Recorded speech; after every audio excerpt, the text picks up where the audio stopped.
Guy Williams Tokoroa show when? Yeah, I've done a gig in Tokoroa before. A guy offered me some mushrooms after the gig. Do your fans on this Facebook page, do they know that you're straight edge? Because I reckon they'll be disappointed. No, Like, he does. Okay, He does not shut the hell up about it. Oh, yeah, okay. As if cunt. Whatever you and your fucked mum do in Tokoroa, man, go hard. So when did you actually get funny?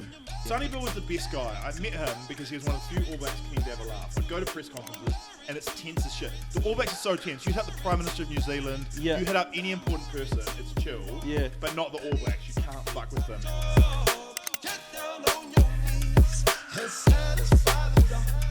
Alright, everyone just quickly test levels one more time. Talk, Davis. Davis, you're talking very quietly. Hold up. Well, that's one thing I said to Helen on the drive. I'm not even turned on. Here we go. I was going I'm to say, good. you're not even getting Yeah, a fucking thing. I said, well, Guy Williams is actually really loud. Yeah. Did you get that a lot in class? Why do you think I'm loud? Well, I don't know, because- Based on what? No, like Davis like said loud that- as in projecting yourself. Like Yeah, you can talk Exactly really loud. that. He's like, I bet he's really used to projecting himself on people. No, with it's his just job. my family's all loud as hell. And we Oh. all just talk loud. We're What's sad your family people. background? So to get heard, you have to talk loud. Yeah. Well, yeah, a little bit. It's just the way we are. I think I'm a bit deaf as well. What was that question? What's your family background? Yeah, like how many... What sort of fucking question is that? Well, like, What's your is it family fucking... background? How many boys are in your family? How many boys? You're not counting the girls? No, because... How many of the boys? Is that what you call your brothers? I The boys! I only have brothers. I come from a family of all males. Do you? Okay, So you assume one- that every one- other family... One dad. I do as well, but I'm an only child, so. Okay, all right. What I'm saying is I had a very boisterous upbringing where you had to be very loud and very physical. Otherwise... Yeah, you no, would- not physical. I was the oldest, so that was fine. I got a sister as well. I got a brother and a Okay. sister. Okay. Chaos and Nelson. Yeah, no, not chaos at all. Pretty normal, to be honest. Pretty normal. This podcast, this is my nightmare scenario, by the way. Just chilling with the bros, Sandwich. drinking some Monster Energy drink. I hate this already. I was Hey. like, this is going to go so bad. I did a 2-hour podcast the other day and we forgot to do the intro. And Is this we- going to go for 2 hours? No, this one's not. I gonna got go my for 2 show hours. start soon. I don't have this much time. Hey, we brought tickets to it. We paid what we wanted. Which was Minimum $10. $10. No, well, you can go. It's pay what you want. Because I was thinking, like, I want poor people to be able to come. I want everyone to be able to come, no matter what they have. Because it's small town New Zealand. It's so interesting in life. Like everything is like so discriminatory based on like. For some people, spending $150 on a concert is nothing, Yeah. and for other people, it's like this is going to bankrupt me. You know, like it's just so interesting. So everything should be based. This is what I decide. The government should have access to everyone's IRD information, and then every price changes based on what you can afford to pay. That's my theory. Hey, that just sounds like advanced doll bludging. Yeah, yeah, maybe. I don't know. Hamilton's rich compared to like the other places I go. Like, yeah, small town New Zealand is. That's what happens when you're a New Zealand comedian and you're touring regional New Zealand. Guy Williams Tokoroa show when? Yeah, I've done a gig in Tokoroa before. A guy offered me some mushrooms after the gig, which I don't even smoke weed, so mushrooms was not. I don't think that's where you start. Yeah, or you know, like they say, weed's the gateway drug, but Yeah. could just. Well, I need to start open. I haven't even knocked on the gate yet. Yeah, well, exactly. I got to well, like open the gate before I get into through the gateway. I'm drug free. Davis is relatively drug free. There's no way you're drug free. I've been fucking straight edge for 9 years. Oh, congratulations! Yeah. Wait, how old are you? I assumed you were like 17 years old. I've been straight edge since I was 8. I've been straight edge since I was 14. Okay, I'm good on you, 23. man. There was we were in Auckland the other week. Sorry to interrupt, but a dude came up to Harlan and asked to buy some weed. Yeah. And Harlan said he didn't have any, and the guy just kept insisting because he thought Harlan just didn't want to fork out. I get that I look the part, bro, but anyone who is probably listening to this, because no one who doesn't follow our page would want to listen to this shit, knows how fucking much I hate weed, particularly. You hate weed. I fucking hate weed so much. Why? Bro, it's shit. Why the fuck would you pay money for something that makes you do less?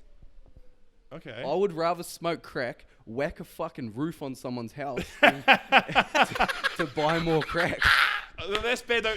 Weed. Well, the idea is it just helps you relax a little bit, right? I don't, yeah. Like well, you I do it at don't- the end of the day. You don't do it at the start of the day. Yeah, but that's what every weed smoker says until they're fucking wake and bacon and then... This is interesting. need Have cones you had before they do. negative experiences with weed? No, I used to smoke heaps of cones, but I just fucking... But it sounds like it was negative, right? No, it's just like, this is fucking shit house. I was Okay. like 13, but still, like, Okay. I smoked weed from 11 till just before I turned 14. Okay. And I feel like starting at 11 was too early. okay. You jumped the gun a little bit. No. So You peaked. Okay, I mean, this is New Zealand, but wait this till is New you're Zealand, but it's not just New Zealand. 15 it's at regional. least, I reckon. It's regional South Waikato, and there is nothing to do. And you got your best mate is your older brother, and he's fucking almost 5 years older than you. He's doing all of this shit. He drags you into it at a younger age. So I was getting on the piss young. I was smoking weed young, and I was wagging school young. So by the time I was 14, I was like, "Fuck, this sucks, dude." So I just stopped doing it. It was kind of like a bet as well, and like my friend had a shitty experience with alcohol, so he couldn't drink anymore. So he kind of suggested I don't drink with him, and I was like, "Yeah, all right." Took like it was nothing. Man, people grow up fast in Tokoro, right? and Like then- most people get to 40 and they're like, I got to stop drinking and get my life on track. You did it at 14. Well, it was like Like most people have like the good times before they hit the bad times. well, So you were straight, that's the thing. Like straight up, straight down. we had heaps of fun times, and it was funny because it was so looked down upon by my friends and people my age, naturally. But then by the time they were 17, they're all fucking addicted to doing caps and shit, and I'm like getting my career together, and it's like shame cunts. Like, Okay, all right, okay. I was well ahead of the curve. I'd Okay, say. congratulations, man. But I don't want to toot my own horn. We're here to talk about you. No, not me. toot your horn, mate. Get horn tooting. I'll toot my own horn. I'm one of the best horn tooters in the land. Okay, well, so what's one of your favourite places you've been to so far with your tour? With my tour, I enjoy all of just small town New Zealand. I like driving around. I really like big fan of Dunedin. Yep. I always go there and go. Maybe it's because I was just in Invercargill. I like Invercargill too. Yeah. But it's because I was in Invercargill and Gore. The bar was so low that when I got to Dunedin, I was like, "This is awesome." I genuinely like Dunedin. I don't. It's not the student culture. It's the just the city is genuinely beautiful, quite creepy. As soon as I got there, I went to David Bain's house. Is that weird? To the site of David Well, Bain's I did a house, gig in or- Gore. I drove 2 hours to I drove 2 hours to Dunedin. Got in at 1 a.m. in the morning. Went to McDonald's, had some food, and then went to David Bain's old house location. And it was creepy as hell, but obviously because it was 1 o'clock in the morning. Yeah. Well, fair game. So, is there a new house there, or is it? There's a brand new house there, but that would Still still kinda creepy. Yeah, I'm just obsessed with the David Bain. Yeah, I was gonna case. say, what's your viewpoint on it? I don't think it matters whether he did do it or he didn't do it. The important thing is that he's learned his lesson, and he's not going to do it again. I think he's guilty, but I respect people who say he's not guilty or there was not enough evidence to convict him. Okay, I think maybe guilty, but way less guilty than was it Ewan McDonald? That's not how the legal system works. I actually just read a book on Ewan McDonald, and I actually think now I can't say not guilty, but there's a very weak case against him being guilty. You win some, you lose some. Yeah, that was real high quality stuff, man. I saw that on Facebook 6 years ago, and I've been waiting to use that for 6 years. Do your fans on this Facebook page, do they know that you're straight edge? Because I reckon they'll be disappointed. No, he does. Okay, He does not shut the hell up about it. Yeah, okay. As if, cunt. Fuck you. I'm literally the opposite of a vegan as far as like being straight edge goes. If that makes Yeah, he comes sense. to the pub with me. I go to the pub every Friday. I drink non-alcoholic beers because fuck those cunts who dick wave their shit. Like, cool, you don't eat meat? Fine, I used to not eat meat as well. I don't sink piss. Go sink your own piss. All good. My life, your life. Different lanes, we're good. Different lanes, I man. fucking hate cunts who... It's all good to be proud of shit, but it's not all good to just project all your beliefs on someone, which is ironic. Do you ever feel bad about saying the word cunt? No, it's a beautiful word. I have always enjoyed it as well. It's a very powerful word, but it also... Do you not think it's a bit sexist? I don't see it as a sexist term. I think that we need to normalize... It's like the cunt. female genitalia, though. I don't know. Yeah, but like, who the fuck calls a girl's vagina a cunt? Well, heaps of people in New Zealand. The only time I refer to a girl's vagina as a cunt is if Fuck. someone gets kicked in the cunt. I find it hard. I've always liked the word and enjoyed it and used it, and it's like in New Zealand it's like a friendly term. I use it with my mum. But I've tried to stop using it. Yeah, well, you're fucked. So, whatever you and your fucked mum do in Tokoroa, man, go hard. But I'm just saying, like, if you wanna, When white boys go, yeah, I got a real dark sense of humor, and then they start saying rape and fucking racist jokes, and yeah. it's like, no, you're That's racist. That's the funniest thing when people say they've got like they enjoyed offensive comedy, because they're not. Offensive comedy is comedy that's offensive to you, and it's not. it's not offensive if you're fine with it. Offensive comedy, it'll shock factor. You mean you enjoy comedy that's offensive to other people? In general, I hate white people more than I hate any other race. Okay, all right. I'm allowed to say it. I'm allowed to say it. But here's the thing. Here's the thing that interests me about offensive comedy, because people always like, I'm into offensive comedy, but they don't. They mean like sexist or racist comedy. Normally is what they mean by offensive comedy. Yeah. And so the line is always like things like, if you're into offensive comedy, you've got to do comedy that actually affects you. And it's interesting. Suicide jokes for me is the one where it's like people in New Zealand go, you can't say that, man. That's too fucking far. But it's like, okay, you're into other types of offensive comedy. Why aren't you into that one that actually affects you? Exactly. That's the thing. There is no line that gets drawn. I'm interested to know who are some of your like inspirations in comedy, or maybe what inspired you. When I was a kid, we had 2 CDs in the car, or cassette tapes at that time. Jerry Cosby. Seinfeld and Bill Cosby. I fucking called it. And we don't talk about Bill Cosby anymore for obvious reasons. My mum used to actually text me because she got offended by some of my comedy and didn't like the swearing and stuff like that. Yeah. And she's like, why can't you be more like Bill Cosby? And she doesn't say that anymore. Yeah. For obvious reasons. I've got 2 Bill Cosby records on vinyl, and I thought, fuck, I got to keep those. Best of Bill Cosby. No, you don't have to keep those. It's I was listening to a podcast the other day where they were talking about Eddie Murphy, and apparently Eddie Murphy in his early days, he was quite explicit with his swearing and whatnot. Yeah. And apparently Bill Cosby called him up and said, hey, you need to calm down. Yeah. And so I always thought that was a bit funny. It's a legendary story from, I think it's from one of Eddie Murphy's specials. Yeah. Raw, or probably from Raw. Yeah, and Richard Pryor is like, motherfuck Bill Cosby. But it's crazy that Bill Cosby was such a preacher of morals, and then was also one of the most awful people. Yeah, behind the scenes. Well, it's pretty much like priests and other people who that's a very good try point. to be good people. Yeah, priests are pretend. crazy. Yeah, I grew up in the Catholic Church as well, so double I know crazy. I know some good Christian men and stuff, but there's bad apples in every bunch, and it's just so easy with the old priest joke. But there's so many though. Comedians, there's something fucked up there. They gotta let women be priests, or priests get married or something. It's fucked. marrying doesn't stop the cunts. They're all married. Like No, they're not. Not in Catholics. Oh, okay. Not in And that's probably part of the. They probably just like They got a lot want of to get pent-up a. sexual They need to get a frustration. mad It's wank crazy. out. I don't know. Okay, yeah. Well, maybe. I don't know. So to go into one of the first questions I had, the first You thing. prep questions. The Well, first, it's good. no, I'll prep questions. I don't really prep questions. Well, next question here. You're doing well, man. You're asking good questions. I also like. I'm a huge fan of Mitch Hedberg, Dimitri Martin, Maria Bamford. Yep. Stuart Lee is probably my ultimate. Do you guys know Stuart Lee, a British political comedian? No. Really love Stuart Lee. I can't recommend him highly enough. Yeah. I wish if I could emulate anyone's career, it'd be Mitch Hedberg, who's like a genius, or Stuart Lee, I'd say. So, how did you land in comedy yourself?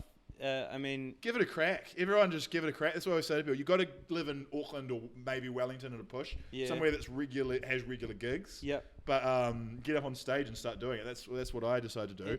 I got cut from the basketball team and then started going to the comedy club, and it just became like my mates. and what do you think of like the culture of comedy in New Zealand? You stole I my mean, question. Do you mean culture, or do you mean like how well it's the doing? community? Like, yeah. Oh, I guess. Awesome, yeah. Yep. They're my good friends. Like, well, I mean, when I went to New York, there's comedy clubs on every corner, and comedy in America in general has been like thriving for years. But what's your take on New Zealand scene? I honestly think New Zealand's become really proud of our comedy, Yeah. and a lot of people shit on it, and I think that's wrong. Just because don't always judge it by what you necessarily see me do or what you see people do on TV. Judge it, just find a New Zealand comedian you like, because there's a lot out there, and a lot of good ones. Yeah. But if you look at like Fly the Conchords, and I was in London recently, and I saw Fly the Conchords were playing the Hammersmith Apollo, which is like a legendary theatre, like 2,000, 3,000 seats or something. And I was like, holy shit, Fly the Conchords playing the Hammersmith Apollo, that's crazy in London. And then I realised that was their warm-up gigs, and they were playing the O2 Arena 2 nights in a row. I'm like, shit. People don't realise how big Fly the Conchords are. They're like as almost as big as Lord, Yeah, maybe even bigger than Lord. They're like up on that level. I'd say they're bigger than Lord because their demographic. Lord's pretty big. She's big, but their demographic's far wider. They've got Whiter like a or real. wider? Or both, but let's be real. It's definitely it'd be older, but they're both. We're not judging Lord with Fly Conchords. They're both New Zealand legends, Kia kaha, Kiwi ingenuity. But there's tons. Ursula Carlson is massive in Australia. Rhys Darby is nailing it in Los Angeles. Like there's so many. Rose Matafeo is trying to deal with HBO. Like it's crazy right now. Is Rhys Darby Isn't he a part of Flight of the Conchords? What is he? Yeah, he was on the show, but he's also a okay, comedian by himself. He's an independent man. Yeah, he doesn't okay. just come on during their gigs and play the tambourine. Although that would be awesome.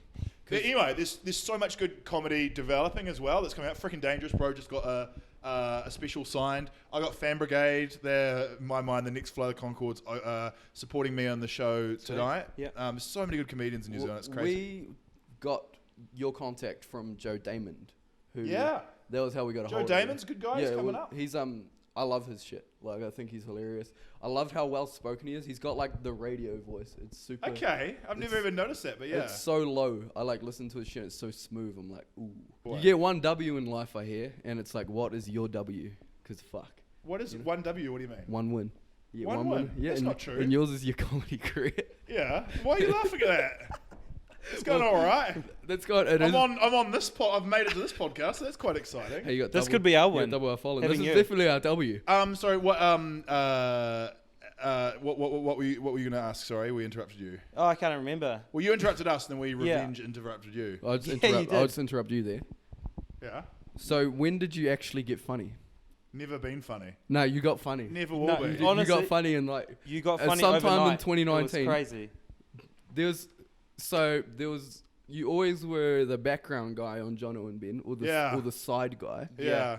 I remember you being in the what was it called? Was it Di Henwood's thing for like the search for the comedian? Yeah, that's a long time ago. Yeah, that was my first break. I'd just started stand up, and I did a competition called Di's Protege. I won a competition to open for Di. I at a watched stand all show. of that because I was super like followed Di and Jono, pre-Jono and Ben, Pulp Sport, like Eddie Yeah, Eddie wow. from a really young age. It was always my favorite shit. Oh, wow. So I watched you come up, Yeah. and then there was this period where I couldn't fucking stand you, Yeah. and then magically, I'm assuming it came with New Zealand Today, where I was just like, I remember I linked you, and I was like, Yeah. when the fuck did Guy become this? Yeah, fucking you were hilarious? always kind of like the background guy to Jono and Ben, and then you stole the show overnight just one day. And Thank you. I'll And- take that as a compliment. yeah, it really is like genuinely Like, for real, overnight. I think you're New your Zealand's, bits yeah, in best their comedian show right now. became the Oh, best thank parts you. of gee, the show. Appreciate you guys licking my balls. Thanks, guys. Yeah, no, I'll suck Very you up lovely. any- And any so day, bro. when the show got cancelled, but your show was still continuing on, we were all stoked. No, thank you. Yeah. And you stole their YouTube channel basically because all, Yeah. all their content is your content. No. Well, I started just posting to that YouTube channel as well. Yeah. It's Is it popular, just yeah. owned by MediaWorks? I'd say so. I'm not 100%. I don't really know, but yeah, I think so. Yeah. Yeah, we cracked up at that. Okay. But there was a moment, another standout moment in your career for me that's always, I've had it saved in my Facebook save for a long time, and it's your interview with Red Foo. Yeah. And I feel a little bit bad about that. Is it fake? Yeah, it is, and not most stuff I try and do is real, and especially with regular New Zealanders, it's real. But there's definitely fake stuff in there. You can probably normally tell, and scattered. You got to kind of distort reality sometimes a little bit for fun. I rewatched it today, and I was like, wait a minute. It's literally today. I was like, I don't think this is real. Yeah, so Red Foo, I met him. It was. I feel bad about that because I met him. I was supposed to interview all the we went to Australia to interview someone else, and we'll interview the judges of X Factor or something at the same time. Yeah. And then a couple of them pulled out, and were basically stuck with just interviewing him. And I was like, we'll do this interview. It'll be the worst interview in the world. And I was like, if you want to be a complete arsehole to me, that'd be funny. Do that. And so he did that. He was an arsehole. He nailed it. But he was a lovely guy. We were going to Kanye West that night. And he asked if he could come to Kanye West with us. Yeah. We're like, we're not Red Foo. We're not buying you a ticket. Like, you got a BYO ticket. And like, how weird is this that we just interviewed Kanye West for? We didn't interview Kanye West. We interviewed Red Foo for 25 minutes, and then he wants to come to a gig with us. That's weird. But anyway, we saw him that night, and he was sitting in the VIP with Kim Kardashian. So he nailed it in the end. But anyway, what happened was we interviewed him. It went great. We sat on the interview for about 3 weeks, and then. Far out. By the time it came time to play it, like literally that week, it was just this crazy coincidence that he hit the news for being like a sexist lyrics and music video. Yeah. And it came out at the same time, so people were like, this guy's the worst guy ever. And so we made him look like a double So you arsehole. doubled down on it. And I mean, there should have been something afterwards. I think maybe we came back to the studio on John and Ben. I might have let him off the hook and gone, hey, he was a nice guy when I met him, and yeah. Anyway, I felt bad to when he's having a bad week and getting called out. He's getting called out rightly so, but I felt like he didn't need that interview where he's clearly joking, Like kicking him while he's down. Yeah. So how much? So he's a funny guy. How much background goes into your the New Zealand Today bits shows because they look like really well produced. Thank you. And yeah, you plan it a bit, yeah. Yep. So and like talking to Karen. How much is how much is planned and then how much is just on the fly? It's both. So you kind of plan out a rough narrative, Yep. and then it normally always goes awry from what I planned, but that's fine. Yeah, you just got to go where the wind takes you, and so often, like that's a good example. One of my most successful ever videos was going to Martin and talking to these guys, Josh and Isaac. I didn't know, so I didn't want to go to Martin. Yeah. I went to Fielding, and the story. I remember that one. Because we got there, we knocked on the door. And they were not keen to talk to us, especially not on camera. Yeah. And the guy, but also I did talk to the guy off camera, and he was like, "Hey, here's the story. It's not as interesting as you think." Yeah, yeah. It was a house that hadn't sold for 12 years. Oh, yeah. But turns out the guy just made a comedy Trade Me page because he hated the council. Oh. So it was like his political protest in a way, is what that was. Yeah. So when I met him, I was like, "We can't do a story about a guy who just made up a crack up Trade Me post." Yeah, yeah. So we found out that story was crap, and so we're panicking. We're like, "What do we do? We've got like 6 more hours here in Fielding to film something." Yeah. And then we go to the street and just talk to locals of Fielding. And then I met 2 guys who were just the best guys I've ever met in my life. And you went to the fish and chip shop. Yeah, they're like, "You're going to come check out our skate park and our fish and chip shop." So our chicken and chip shop. And I'm like, "Hell yeah, I do." So we just went there and just made that the story. And that's the best thing. Yeah. It like just goes so wrong that it comes Or the one right with, again. The one with Herb Leaf. Yeah. Is that the recent Did you- one? Herb Leaf. Yeah, another one. He drove past. We're doing a very sincere interview with an older man. Sometimes old people don't know what they're getting themselves into. They think they're doing a sincere interview about the dolphin. I don't even know if we used the older man interview. We cut him out. And this guy drove past down the main road. Yeah. And was yelling him out the window doing dolphin sounds. And I was like, "I got to talk to this guy." Yeah. And when his name was Herb Leaf, I was like, "No way." And then when he calls himself the Taniwha now, I was like, "No way." And people go, "Are these guys made up? Are they actors? Are they characters?" No, they're all 100% real. Yeah. And there's little bits in the show that are faked or something like that. Yeah. But pretty much that's what it is. I one day want to release like for people who are really keen and want to see. I want to release like a full hour interview with Herb Leaf. Yeah. So people can see what it was like. And he's a hilarious guy. He's doing jokes, obviously. Karen also, really funny people. Yeah. And Josh and Isaac, like they're just Kiwis are funny people, and everyday New Zealanders I think are more interesting than celebrities. I think. One of our friends made a remix of who's the Mongrel Mob guy? The Married to the Mob Married to guy. the Married to the Mob remix, and it's fire. So we'll have Amazing. It's our podcast intro actually. Yeah. So we usually edit it in post. It goes hard. But speaking of, that had to get taken down. Yeah. Due to some kind of allegation. There was an assault alleged against very serious assault alleged against one of the founders of the page who featured in our video very briefly on some news footage. Yeah. So rightly so. They were like, Yeah. "Can you take this down?" And I was like, "Of course we can." Yeah. Because that was, again, I think that episode was a game changer as far Yeah. as New Zealand Today went. Thank you. Like- I love how you're the adjudicator of comedy. Some guy who got you're like you used to be shit, now you're good or something. This is just, hey, remember I when don't I give a said, fuck what some fucker from who's got a podcast thinks about. I didn't say you needed to. I said this page is based around my shit opinion on things. Okay, oh, good on you, man. But like, nah, for real, respect, you know? Like, Thanks, man. Thanks for the respect. I love, So- because I can't take the proper leap into comedy because I'm a pussy. Like, I wanted to do skit-based things. Also, you live in Hamilton and there's no gigs. I wanted to Move up not to so Auckland, much get on sta- not- stage. like, I wrote one stand-up routine and I read it to Davis and he said, "You can never say that anywhere." Yeah, don't do that. Oh, why was it so offensive? Yeah. Yeah, this is a problem a lot of It young wasn't comedians racist. have. They're like, Oh, it really. kinda was. Oh, congrats, man. Not racist. Well done. Good shit, man. You're really nailing it.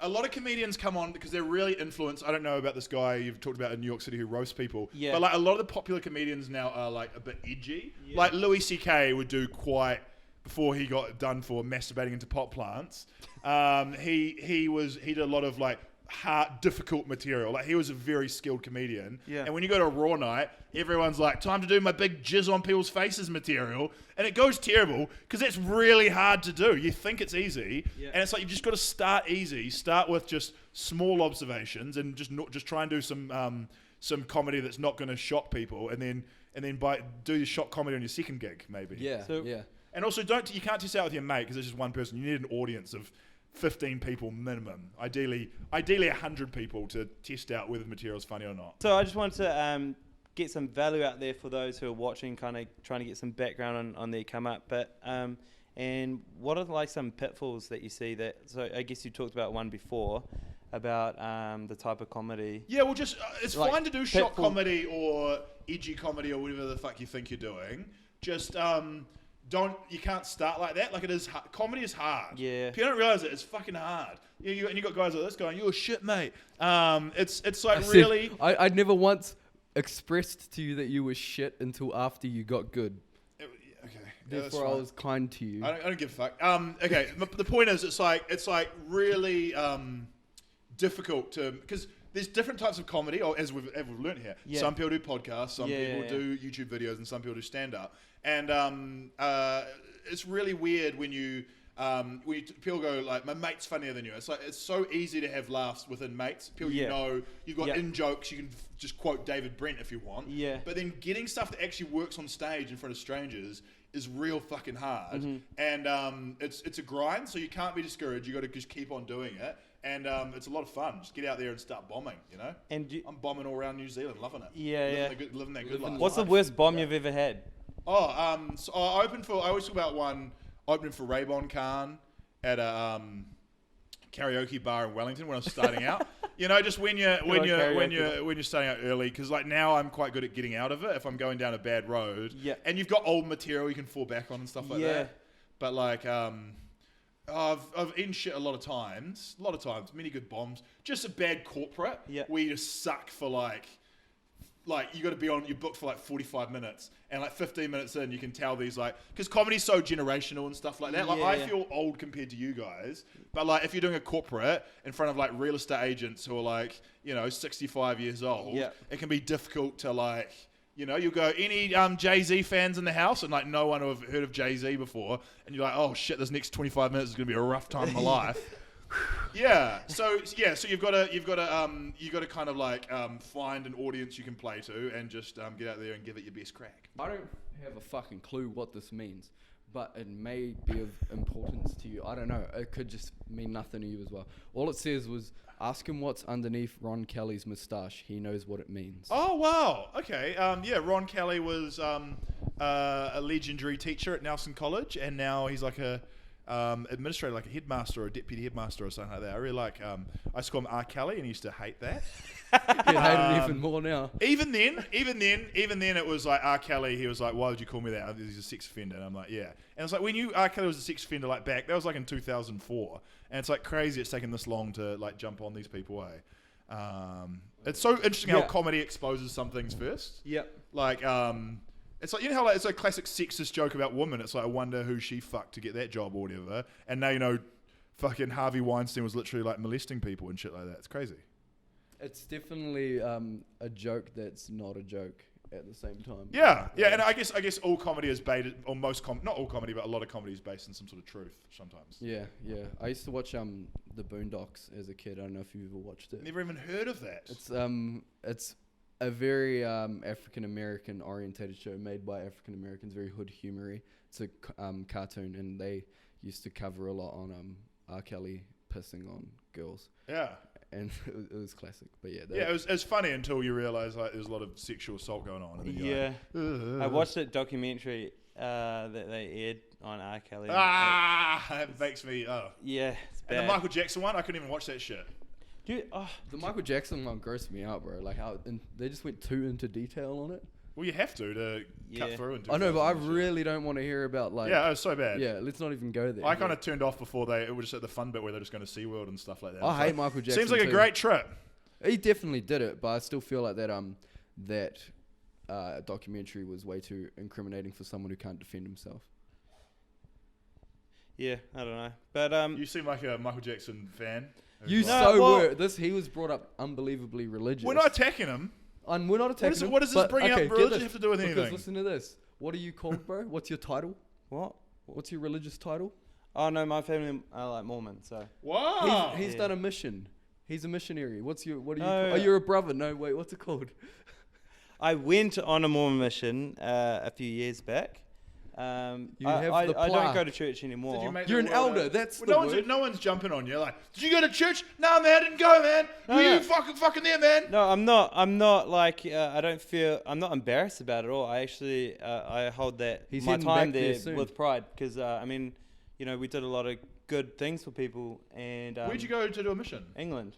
Oh, well, that's a funny place to go. Yeah. I guess I have a British passport, so it's just easy to go there. So, did you convert anyone? I what's guess the success rate? Did you do the opposite? Did you put anyone off? Probably. Probably. But do you know, surprisingly, we taught a lot of English. So, like, we had a lot of English speaking programs. We would just taught people English, not without any, commitments to have to come to church. We would have, in South London, there's a lot of Polish immigrants. So we taught a lot of Polish people English. Wow. And surprisingly, we did a lot of that and a lot of community service. But Good on you, man. But he in the title, when you like do missionary work, that they title you elder, and he does not stop roasting me that I was like elder. I'm not roasting you, cunt. I think it's sick. No. You know that all my best friends are religious, including you and Kenny. I love how every time you get in trouble, you're like, all my best friends. what I'm saying, Yes. Some of my best friends are Māori. Some of my best friends have I got haven't intellectual given this disabilities. shit. Some of my best friends are religious. There's a bit of a pattern going on here, Harlan. No. Thank you, guy. No, I talk about it and you go, oh, you're roasting me, and I'm just intrigued. That's fine. Okay, so I've got a question, bringing it back again. What's next for Guy Williams now? Because Trying to get New Zealand Today season 2. That's the dream. And if that doesn't work out, then I'm a bit fucked. But just doing some more gigs, bombing at some more corporates, having a good old time. So are the corporates?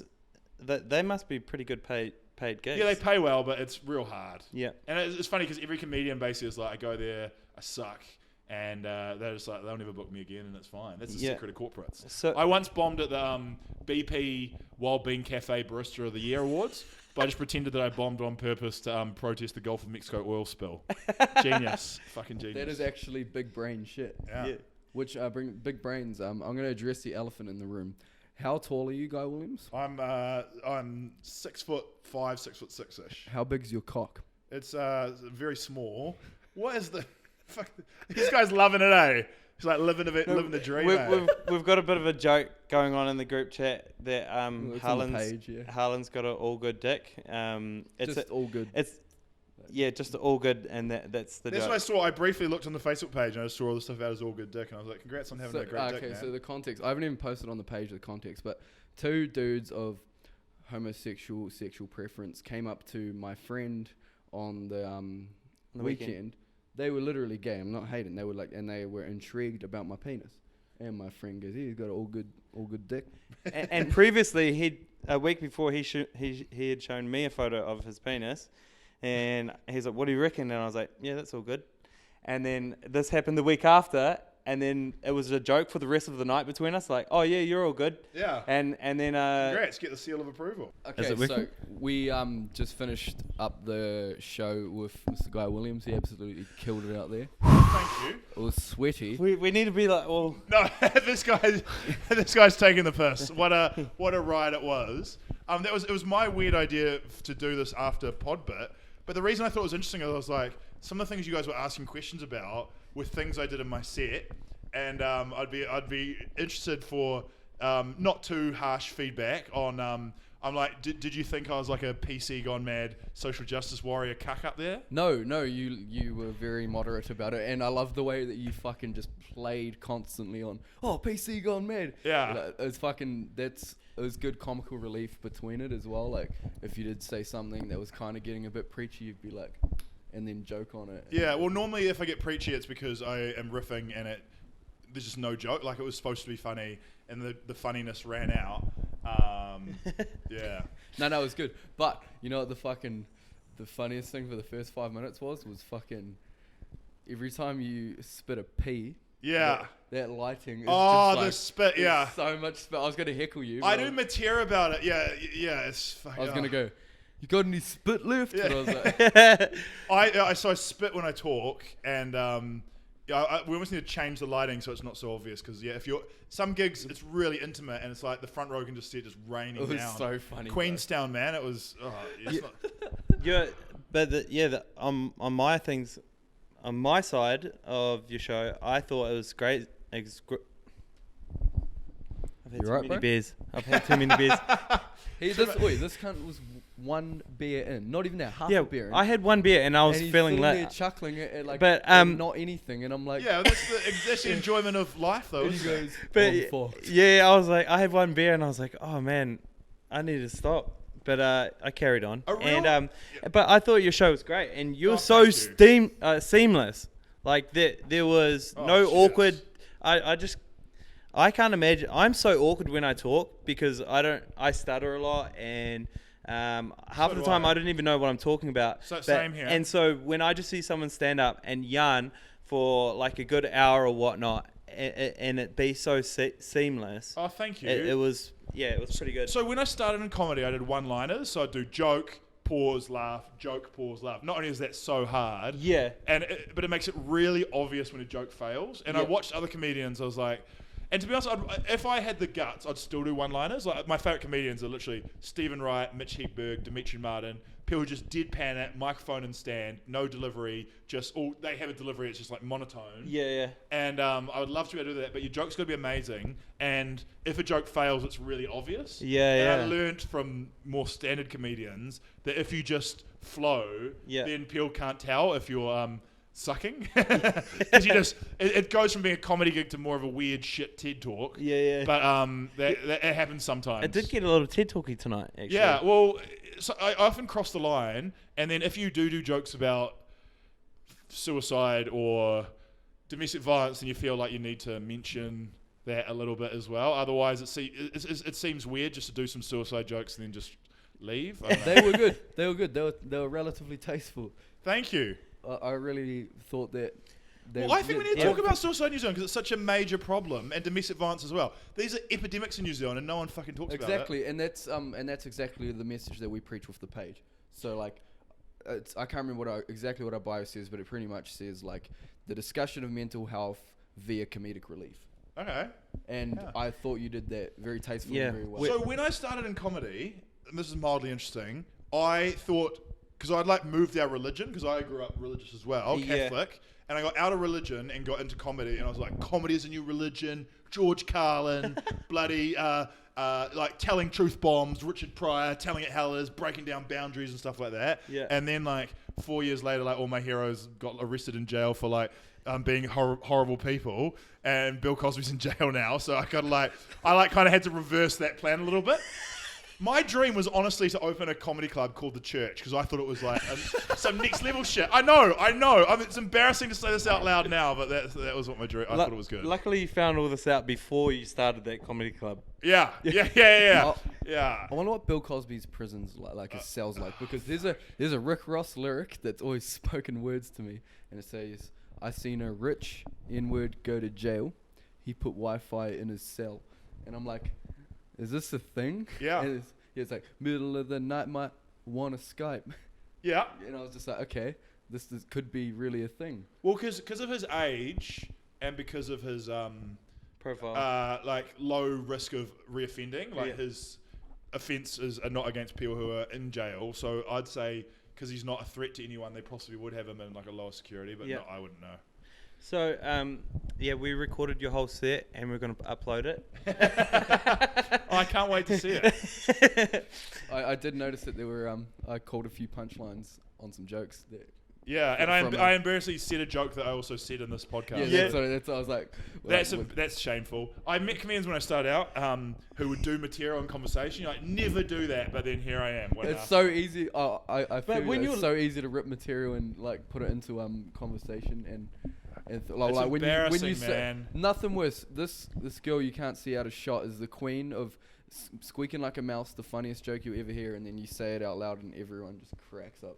Easiest person to rip material from in the world. Oh yeah, I do that all the time. I'm the guy that doesn't have any jokes, and I'll hear someone say something funny, and then if no one heard it, I'll just say it louder, and then I claim the laugh, and then if I get the laugh, I always use that joke in other situations, and I've had that happen where someone's like, I said that last time, like a few weeks ago at a party, and you're still using that. So you talked about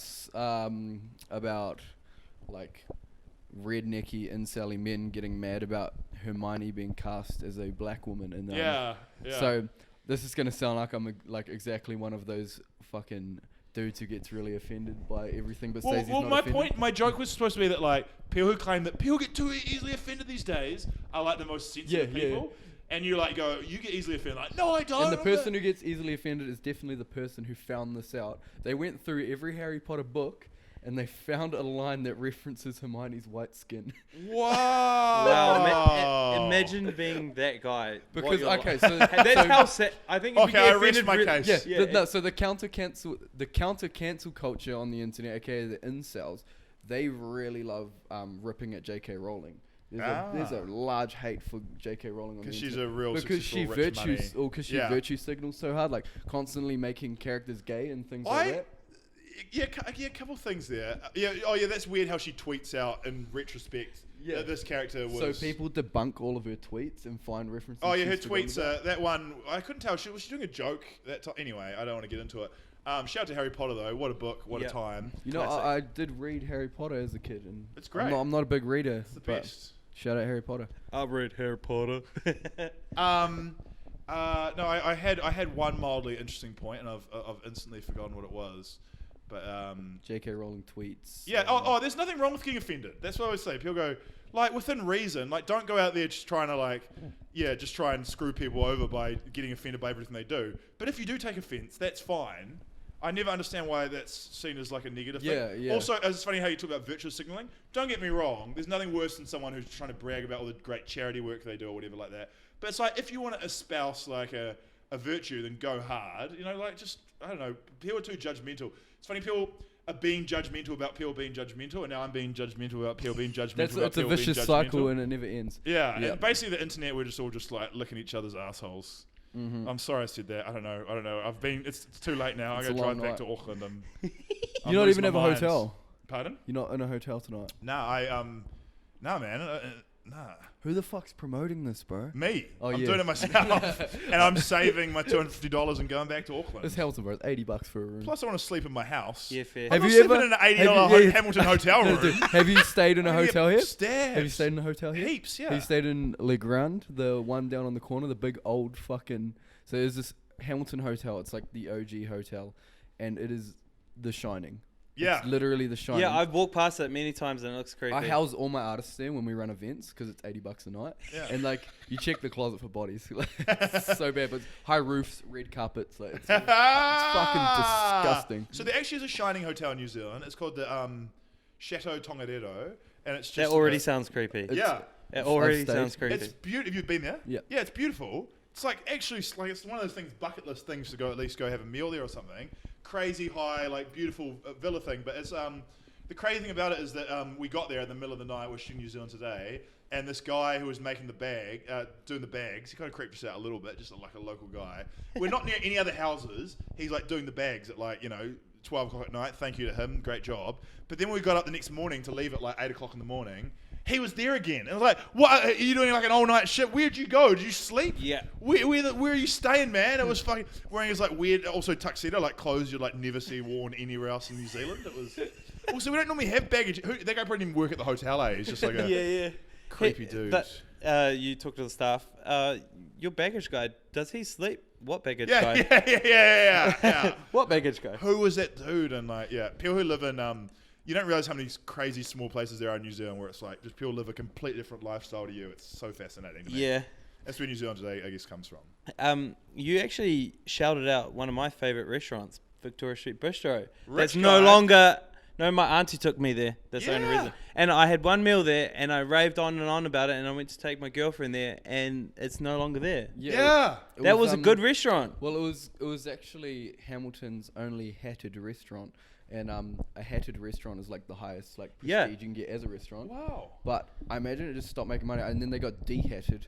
And Oh, okay. so my wrecked. ex-girlfriend was a chef, and she'd always rave on about it. We'd go to, and Chimchurri across the road is now hatted as well. So Okay. she'd always be going on about it. And then one day we went to this curry shop, and I fucking most cracker joke I've ever made. I was like, this is Hamilton's only turbaned Indian restaurant, and she cried, bro, from anger. Because she was pissed off at me already. Because Okay. the joke was so bad? Okay, or- so she saw it as me ripping into her for talking about hatted restaurants, and I thought it was genius, bro. Turban. Well, this is okay. We've learned valuable lessons here. First, comedy can go bad. Be careful that your camera's off again. Not that we even want creepy cam on. Hey, it's hard. Comedy is hard. We've learned that. Comedy is hard, and it goes bad so often. Sometimes I think it'd be better if the world just didn't have comedy because so often it just creates horrible situations for people.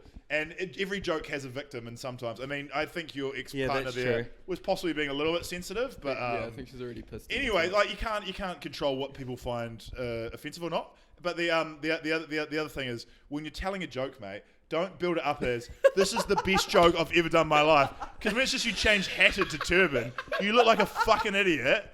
As we're like waiting for the best joke ever, and it's like, oh, you change hatted. Well, it's a fine joke. I stand by my statement. It's fine. I actually only just got the joke as you explained it. Yeah. The hatted. Okay. Yeah. Admit it's a fucking cracker joke. No, bro. it's not. Okay, so you said you started off your career doing one-liner jokes. What is your best one-liner joke? Do you have a joke? I don't want to see. It's just like him. I'm not going to try and because whatever joke I say now is not going to be that good. I have a joke that my whole life I heard it when I was a young kid. There's also a difference between one-liners you do in stand-up and one-liners that are like da-da-da-da-da-da-da.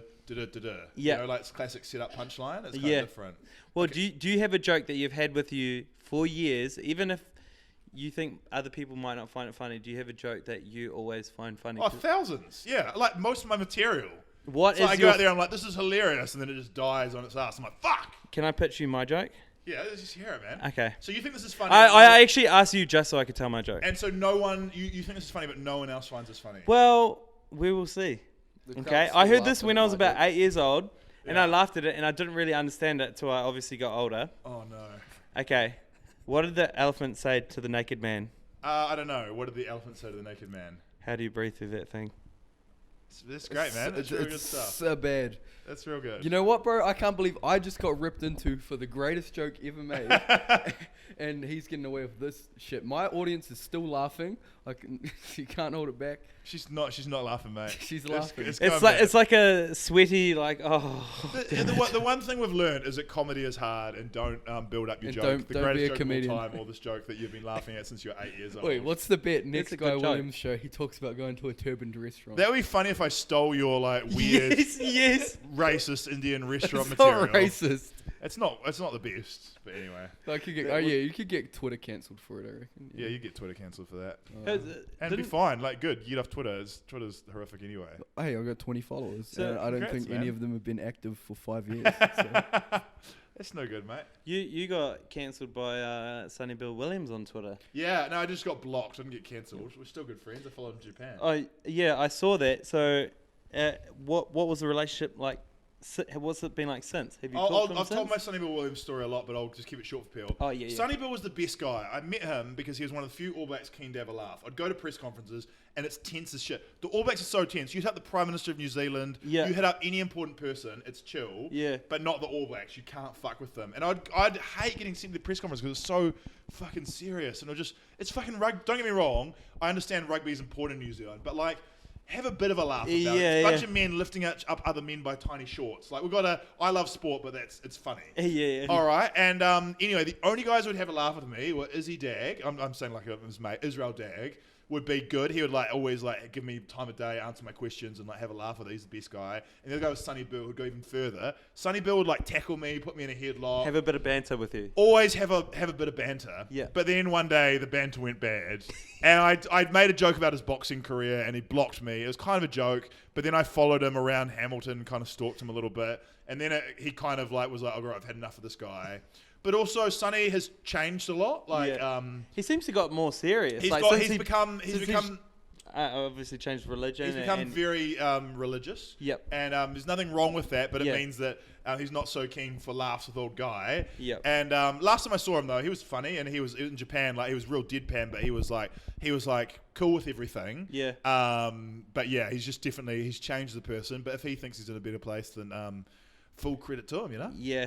Yeah. I laughed so hard when you. Did you say so sexy? He's so sexy. Sonny Bill. He is. Yeah, Sexy he Bill. is. He's also the best guy. Like, he doesn't have to give me the time of day. Like, honestly, I feel like I'm owing him everything. And because he kind of made my career. Like, me and Sonny was like my biggest storyline for like. I went to Japan twice to stalk him. Twice. Yeah. On the second time I went to Japan, the John and Ben show is getting cancelled. So like, who cares about what we do with this money? Yeah. We found Sonny Bill we were there for 5 days. We found him on the first day, and then he flew to England, so we couldn't even film anything more with him. Yeah. We filmed what we had. We had 4 days free in Japan, just cruising around Japan.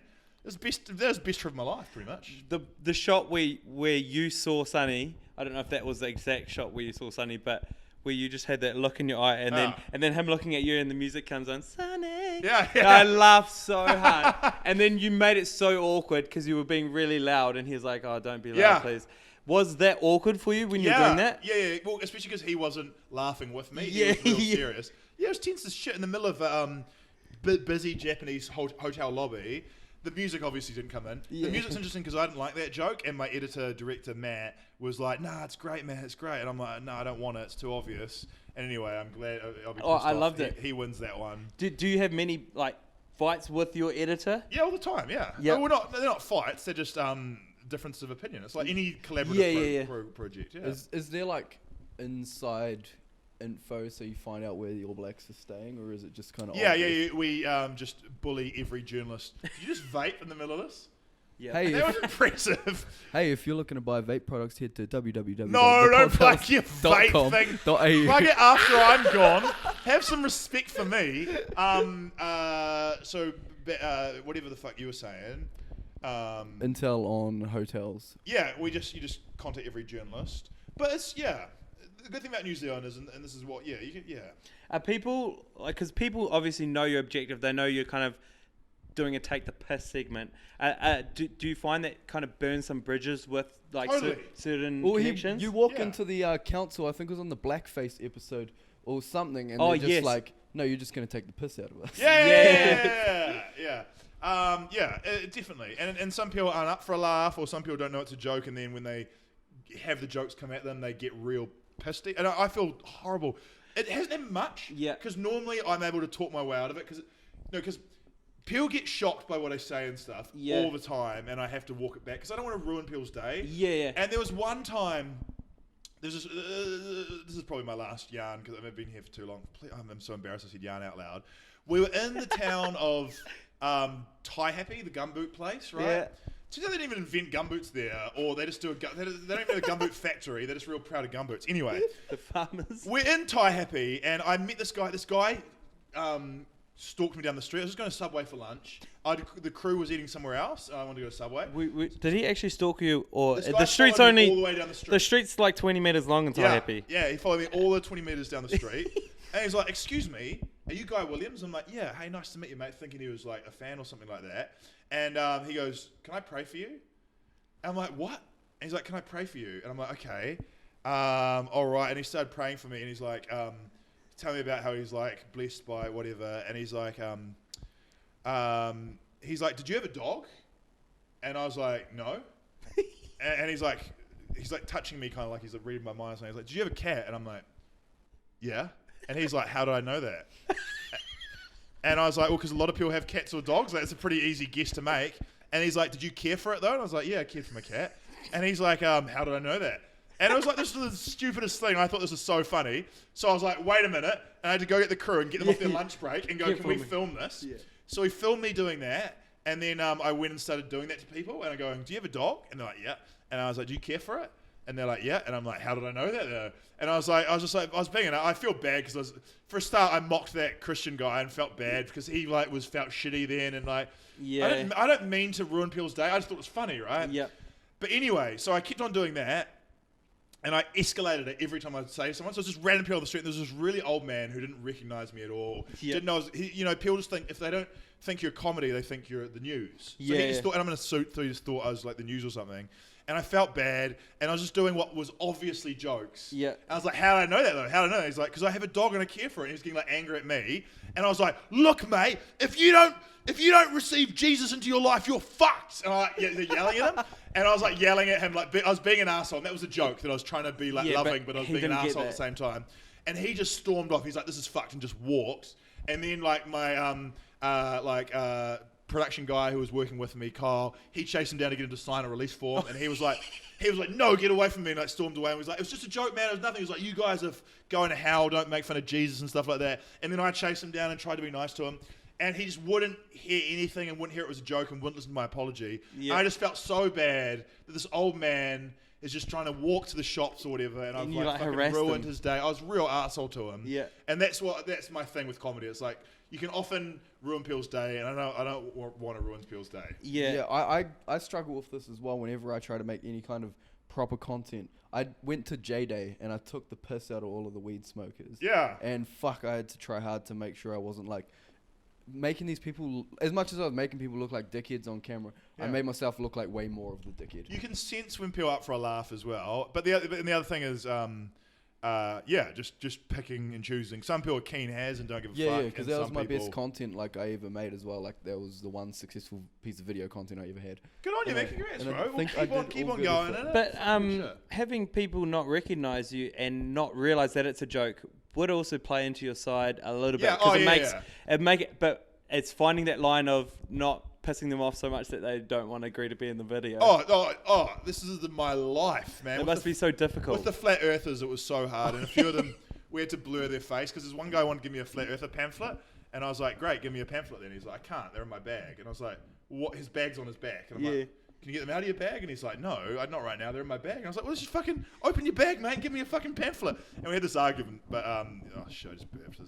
I'm done, guys. I'm Yeah. done. Yeah. I got to get out of here. I'm fucked. Appreciate your time, guy. It's really nice talking to you guys as well. Yeah, Nice to meet you guys, and thank thanks you so much very for much. having me on your Facebook page. And congratulations on all your success so far. And good luck with whatever the fuck you're up to. Too easy, brother. Cheers. Cheers. Cheers, guys.